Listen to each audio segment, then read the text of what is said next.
Ya, bueno. Buenas tardes. Mi nombre es Diego Kenaya y hoy asumo el rol de psicólogo social para hablar sobre un tema que influye en nuestras decisiones del día a día, que es la influencia social. Desde la psicología social entendemos que nuestra conducta no es completamente libre ni racional. Constantemente tomamos decisiones en función al entorno en el que nos encontramos, de las personas que nos rodean, de los grupos a los que queremos pertenecer. En pocas palabras, nos dejamos influenciar. Bueno, hay tres formas en las que la influencia social se puede presentar: el conformismo, la normalización y la innovación. Primero, el conformismo. Es probablemente el más común que se da en los casos. Se da cuando alguien adapta su comportamiento o sus ideas con tal de encajar en un grupo, incluso si estos comportamientos o ideas van contra su propia opinión. Un ejemplo clásico es el experimento de Salomon Ash, que básicamente trataba que las personas cambiaban sus respuestas, aunque sabían que estaba incorrecto, para poder coincidir con el resto del grupo. Este tipo de influencia se ve a diario. Por ejemplo, pongámonos en el ejemplo de que una persona empieza a tomar o a usar cierto tipo de ropa solo con el hecho de poder encajar en un grupo. No quiere destacar ni sentirse diferente, así que se conforma con el tipo de actuar. Luego, la normalización ocurre cuando un comportamiento que inicialmente parecía inaceptable, empieza a verse totalmente aceptable. Por ejemplo, cuando las personas empezaban en un salón de clases a copiar en el examen, principalmente eso totalmente estaba este, totalmente, ro- totalmente mal. Entonces, con el tiempo, lo empezamos a ver, a normalizar, ¿no? Era como que ahí las típicas frases de que si él lo está haciendo, porque yo no, entonces lo empiezan a ver bien. Lo preocupante de esto es que también se aplica en situaciones más serias o más a la vida real, como por ejemplo en la política, cuando las personas sufren acoso o discriminación. Cuando la sociedad no reacciona a esos comportamientos o cuando lo dejan de escandalizar y pasan a formar parte del paisaje, está totalmente en un hecho de que la sociedad ya ha pasado a un punto donde nuestra forma de actuar está mal, pero lo paran normalizando. ¿Ok? Por otro lado, está la innovación. Normalmente puede sonar positivo, ¿ok? Y también lo es, no quiero decir que no lo sea. Simplemente en la psicología social, cuando hablamos de innovación, hablamos cuando un individuo rompe las reglas para poder, o rompe las normas establecidas y propone una nueva forma de actuar. Esto puede ser positivo si hablamos de líderes que desafían estereotipos para poder luchar contra la discriminación o contra los derechos, pero también puede tener un lado negativo. Pensemos en alguien que pone una moda peligrosa en redes sociales, por ejemplo en TikTok. Lo peligroso no es el reto en sí, o la persona que lo hace, sino lo peligroso es que cierto grupo de personas puede seguir su forma de actuar y también puede repetirlo, puede replicarlo. ¿Ok? Este, Como psicólogo social considero que debemos fomentar entornos donde las personas puedan pensar por sí mismas, cuestionar reglas sociales y decidir sin miedo a ser rechazados. Gracias. Buenas tardes, mi nombre es Daniela Horna y soy la socióloga. Desde la sociología, la influencia social se entiende como resultado de normas, valores y roles que guían nuestra conducta.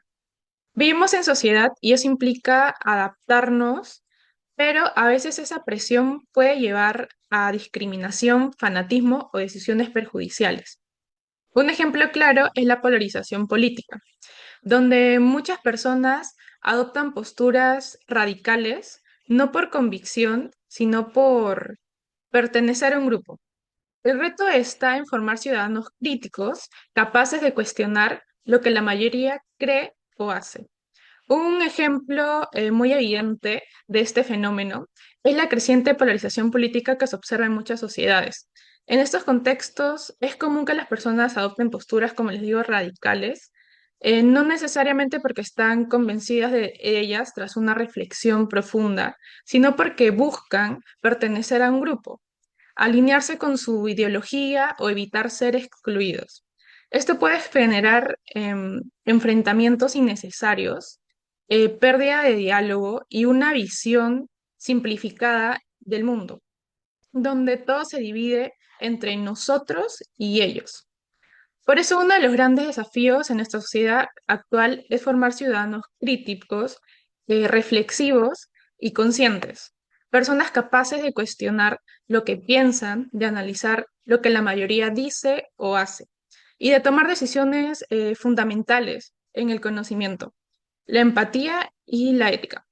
Y no solo en la presión del entorno o las necesidades de pertenecer.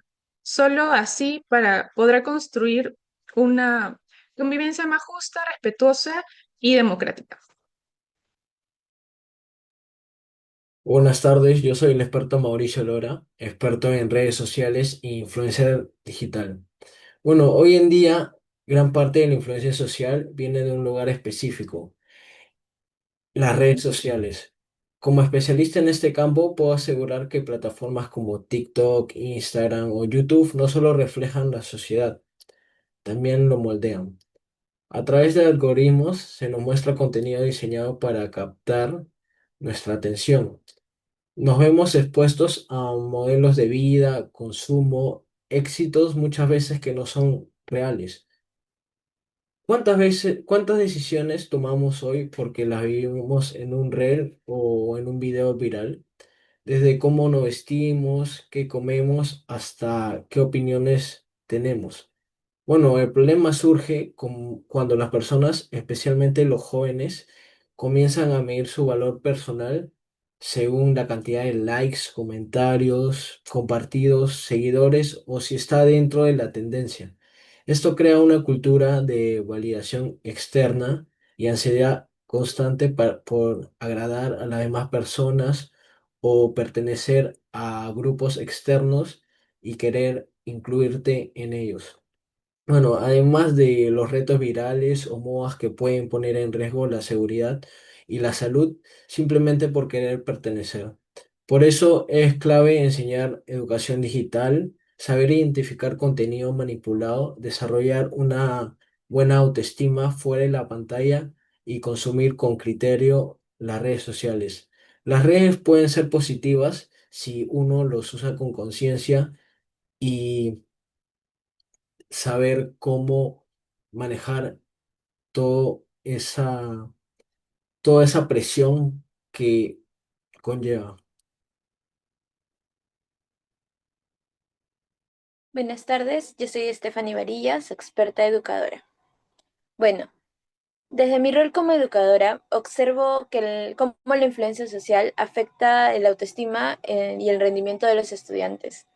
La adolescencia es una etapa clave donde el deseo de pertenecer pesa más o influye más que la o propia opinión. Muchos temen a participar por miedo, a los que dirán, otros repiten ideas sin pensar solo por seguir a la mayoría. Esto influye en sus decisiones académicas, emocionales e incluso de convivencia. Este fenómeno también ocurre con la elección de carreras o conductas dentro del aula. He visto a alumnos que han cambiado sus carreras solamente porque le gusta a sus amigos o por cambiar su forma de encajar. La influencia social también puede ser positiva si el entorno fomenta respeto, la escucha y la confianza. Nuestro rol como educadores es crear espacios donde expresarse sea seguro, donde el error no se castigue, sino que se entienda que es parte del proceso de aprendizaje. Además, debemos enseñar habilidades socioemocionales como la empatía, la comunicación asertiva y el pensamiento crítico. Solo así nuestros estudiantes podrían resistir a presiones externas y ser fieles a sí mismos y a sus propias decisiones, no solo dentro del aula, sino también fuera. ¿Qué tal? Buenas tardes, Junior Fajardo, comunicador y periodista. Comentarles de que desde la comunicación los medios tienen un poder inmenso en la percepción social, a través ya sea de imágenes, titulares o simplemente discursos. Se puede construir o también deconstruir una personalidad. Más allá podría ser utilizado de manera positiva a manera negativa. Por eso nosotros cuando implementamos el método de la comunicación, ya sea como una persona normal o sea, simplemente como influencer de por medio, lo último que tenemos que hacer es simplemente direccionar todo de manera no positiva ni tampoco negativa, sino de manera realista y tangente tal y como es, evitando lo que vendría a ser las fake news, las falsas noticias, lo que se podría llamar en otro aspecto, o incluso también el desinformar. Tal vez el generar ese tipo de imágenes o titulares también podría generar ya sea un apoyo positivo o un apoyo negativo en la sociedad. Eso también implica en el desarrollo de cada uno como persona, ya que al percibir ese tipo de contenido, ya sea un titular, ya sea imágenes o simplemente discursos, se va desarrollando una personalidad y un criterio totalmente arraigado por lo que está consumiendo, por lo que escucha. Por eso simplemente el momento de nosotros impartir la comunicación como comunicadores, en gran parte que los seres humanos somos, tenemos que tener la capacidad de discernir entre lo positivo y lo negativo para poder así conllevar de una manera más concreta y de una manera más clara y concisa el tema de la comunicación. Muy aparte de eso, rescatando el trabajo grupal, lo que vendríamos a tener como conclusiones como equipo, en el primer punto, en lo personal, podría rescatar lo que vendría a ser que se ha trabajado la parte de en equipo, se ha podido trabajar con el grupo, se ha podido relacionar, se ha podido totalmente compartir argumentos, debatir y más allá tratar de tener una estructura en conjunto como grupo para poder dar este trabajo como resultado, el trabajo final de Mesa Redonda. De igual manera, también con los compañeros hemos podido también a discernir mejor las ideas, plasmarlo de una manera más concreta, saber qué es lo que iba a ir en el trabajo y qué es lo que no tendría que ir. Es lo que podríamos rescatar individualmente por mi parte como conclusión ante ese trabajo realizado. Definitivamente esta mesa redonda, bueno, en lo personal a mí me hizo cuestionar varias cosas que antes daba por sentado. El del momento de desarrollar el pensamiento crítico, el analizar lo que cómo influye la sociedad en nuestras decisiones y al momento de comprender que muchas veces actuamos por presión sin darnos cuenta. Definitivamente estas acciones están, están perjudicando nuestra forma de pensar, ya que no somos conscientes muchas veces de las decisiones que tomamos. Y como conclusión, yo opino que la presión social o la influencia social es un tema muy amplio como para tomarlo en cuenta, ¿no? Este, debemos aprender a pensar críticamente y a ver el mundo que nos rodea de una forma más empática. Bueno, como reflexión, noté que aún debemos mejorar el manejo del tiempo. En lo personal, prepararme con anticipación me ayuda a exponer este trabajo con seguridad. También me di cuenta que la responsabilidad compartida es clave, ya que si uno falla, afecta al grupo. Por eso, cumplir con mi parte es mi manera de respetar el esfuerzo de mis compañeros con ese trabajo. Me di cuenta también que prepararse a tiempo no solo mejora el resultado, sino también reduce el estrés y hace que todo funcione y fluya de manera más correcta. Bueno, yo como reflexión, en mi caso, trabajar en grupo me ayudó a mejorar mi capacidad de colaboración con los integrantes del grupo. Nos organizamos, debatimos ideas, repartimos responsabilidades. Bueno, aprendí a confiar más en el proceso colectivo y aporte de cada integrante con cada idea que tiene para decir sobre el tema. En mi caso, como reflexión, al escuchar con atención a mis compañeros, me di cuenta de que hay múltiples formas de interpretar y abordar un mismo tema, dependiendo de las experiencias de cada uno, de sus conocimientos y sus perspectivas. Esta experiencia me permitió ampliar mi mirada y comprender que no hay una única verdad, sino diversas formas válidas de entender la realidad. Gracias a este intercambio, desarrollé una mayor empatía, ya que al ponerme en el lugar del otro, pude valorar sus opiniones, sus emociones, incluso si eran diferentes a las mías. Además, descubrí que practicar la escucha activa no solo mejora la calidad del debate o la conversación, sino también enriquece profundamente mi propio proceso de aprendizaje.